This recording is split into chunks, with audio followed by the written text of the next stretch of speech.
Shalom, jumpa lagi di channel Iska Sugiarto, renungan sederhana dan relevan. Teman-teman, kita akan melanjutkan belajar kita tentang tokoh yang kurang terkenal, tapi mempunyai peran yang luar biasa di dalam Alkitab.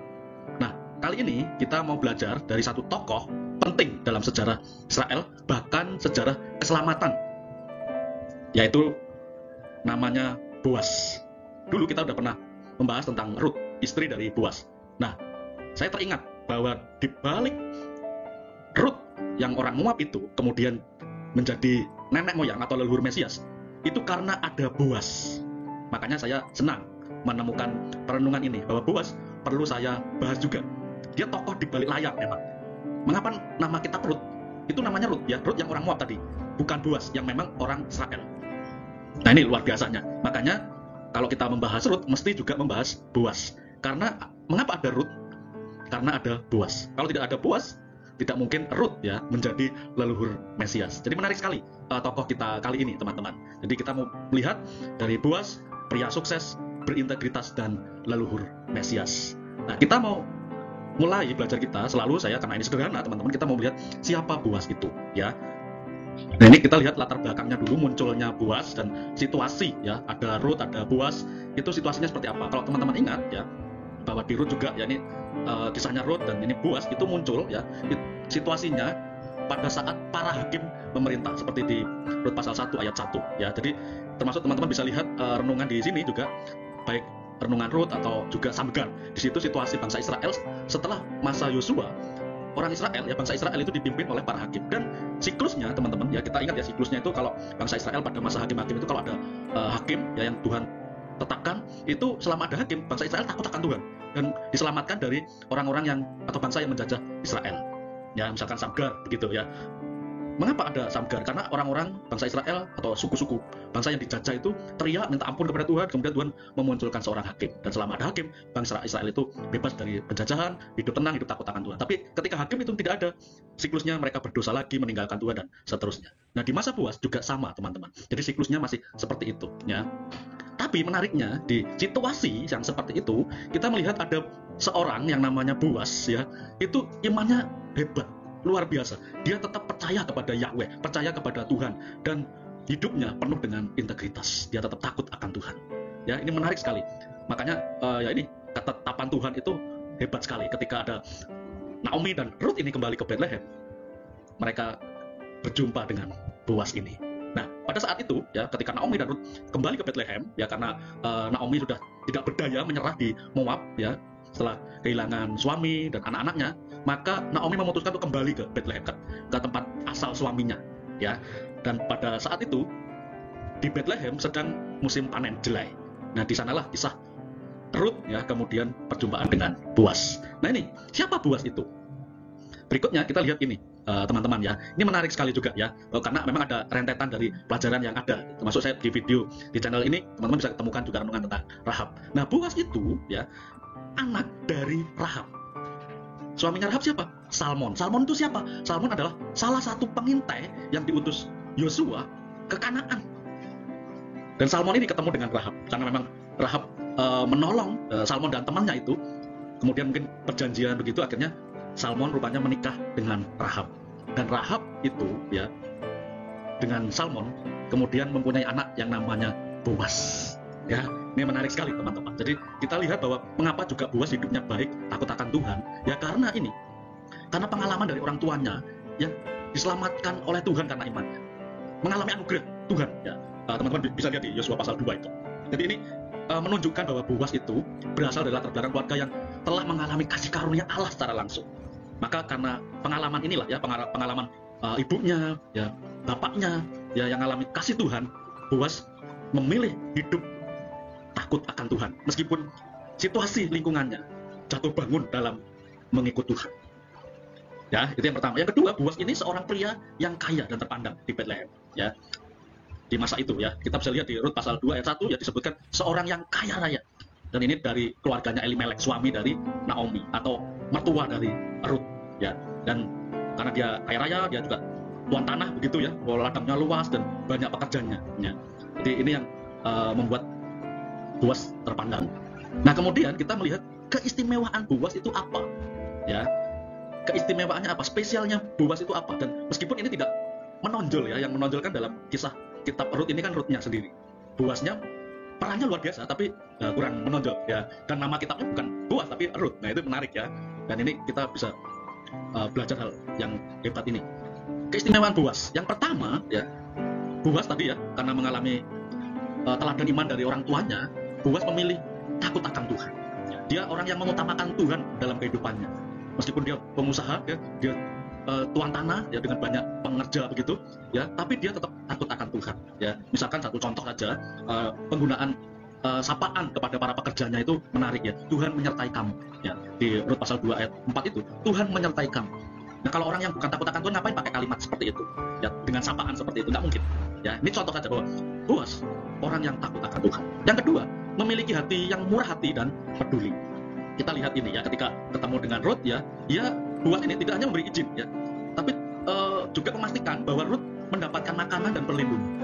Ini kalau orang yang cuek, masa bodoh dan mungkin kejam ya, nggak mungkin mengizinkan. Silakan ambil sisa jelek yang dipungut oleh pekerja-pekerja itu, nggak mungkin, tidak diizinkan pasti ya, dilarang. Tapi menarik, silahkan ya diberi izin. Bahkan bukan hanya itu, tapi disampaikan kepada pekerjanya, Boas memastikan bahwa Rut itu, perempuan itu mendapat makanan dan perlindungan, jangan diganggu. Ya, jadi ini istimewanya Boas dalam kitab Rut ini.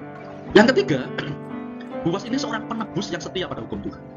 Nah, sebagai kerabat dekat dari keluarga Elimelek, ia memang punya hak itu, ya, punya hak menebus hak milik Naomi dan menikahi Rut. Ya, makanya dia dalam istilah Ibrani itu menaati hukum Goel atau menebus begitu. Ya, bukan hanya Rutnya, tapi apa yang dimiliki oleh Elimelek yang mungkin sudah bagaimana digade atau dijual atau bagaimana itu ditebus ulang supaya itu kembali menjadi hak milik Elimelek, menjadi hak milik Naomi dan Rut begitu. Ya, makanya ya dalam Goel ini ya, Boas menebus itu. Yang pertama dia menikahi Rut dan memelihara nama Elimelek. Nah, ini luar biasa ya, kerelaan Boas ini ya.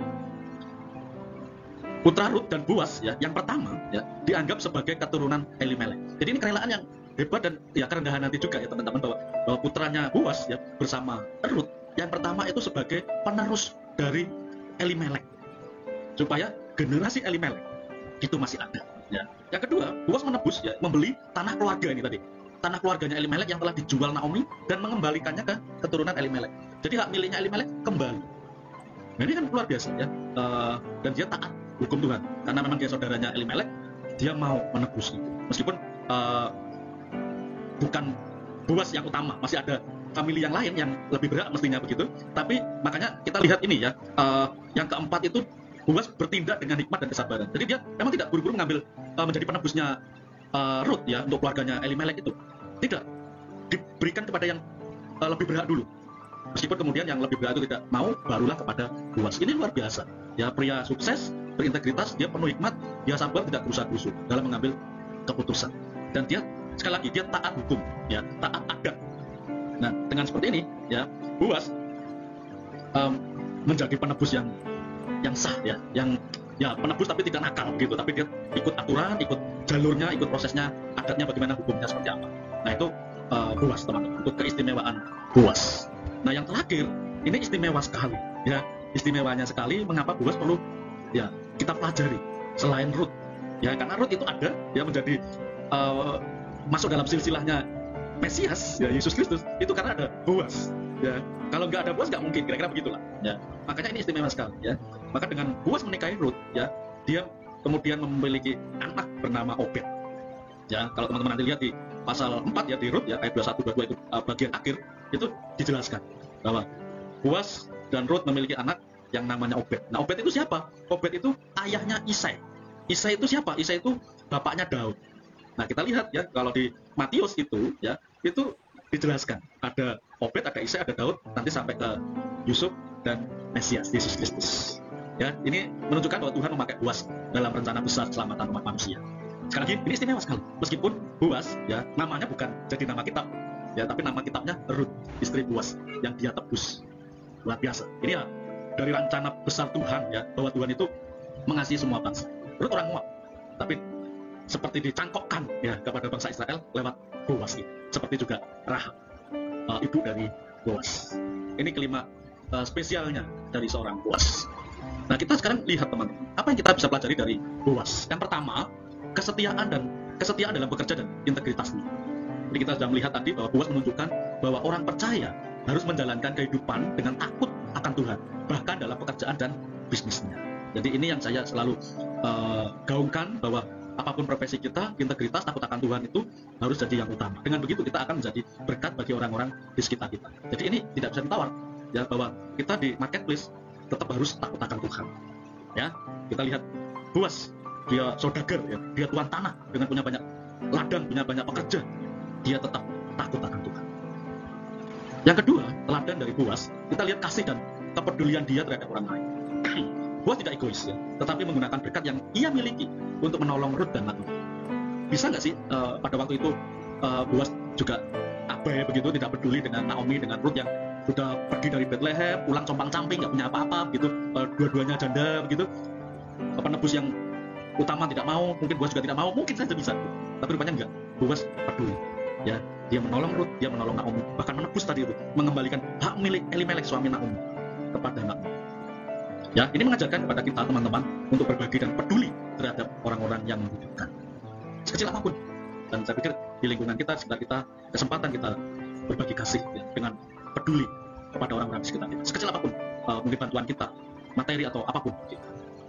Yang ketiga, ketaatan kepada firman Tuhan. Ya, Boas menaati hukum penebusan dalam adat Israel. Ini juga menunjukkan bahwa Boas menghormati perintah Tuhan, karena memang itu ada, ya, di dalam Taurat Tuhan. Jadi ini luar biasa sekali, ya. Boas sekali lagi seorang bisnismen, pengusaha, saudagar tuan tanah, dia tetap taat kepada firman Tuhan. Dia tidak abai dengan adat Israel, ya. Dia mau menjalankan fungsi sebagai penebus. Yang keempat, ya, menjadi alat dalam rencana Tuhan. Boas tidak menyadari bahwa tindakannya akan berdampak besar bagi sejarah keselamatan. Ini mengingatkan, ya, kepada kita semua teman-teman, bahwa ketaatan dalam hal-hal kecil bisa dipakai Tuhan untuk sesuatu yang jauh lebih besar. Jadi tidak apa-apa kalau yang kita kerjakan itu tidak besar, tapi dengan ketaatan, dengan takut akan Tuhan, yang kecil, ya, yang kita kerjakan untuk Tuhan, itu akan berdampak besar di masa yang akan datang. Jadi jangan pilih-pilih, ya, ini pekerjaan kecil, pekerjaan sederhana, tidak masalah. Dengan ketaatan dan takut akan Tuhan, itu akan menjadi hal yang istimewa di hadapan Tuhan. Kesimpulan yang kita bisa pelajari dari Boas ini, teman-teman, Boas adalah pria sukses yang takut akan Tuhan. Dia berintegritas dan penuh kasih, penuh kepedulian kepada orang lain. Perannya dalam sejarah keselamatan membuktikan bahwa setiap tindakan kebaikan dan ketaatan kepada Tuhan bisa berdampak besar bagi rencana Tuhan. Kita, teman-teman, sebagai orang percaya, apapun profesi kita bisa belajar dari Boas untuk hidup dengan iman, kemurahan hati, setia kepada Tuhan, taat kepada perintah Tuhan, taat kepada hukum Tuhan. Jadi apapun profesi kita bisa menjadi berkat. Kita bisa mengerjakan rencana keselamatan Tuhan di muka bumi ini, apapun profesi kita. Semoga renungan ini menginspirasi kita untuk menjadi orang-orang seperti Boas, yang pribadi yang beriman, peduli, dan taat kepada Tuhan, kemudian menggenapi rencana Tuhan di muka bumi ini. Selamat berkarya, bekerja di tempat kita masing-masing, dan menggenapi rencana Tuhan. Amin. Dan jangan lupa teman-teman, kalau diberkati silahkan dibagikan, dan jangan lupa juga subscribe channel ini.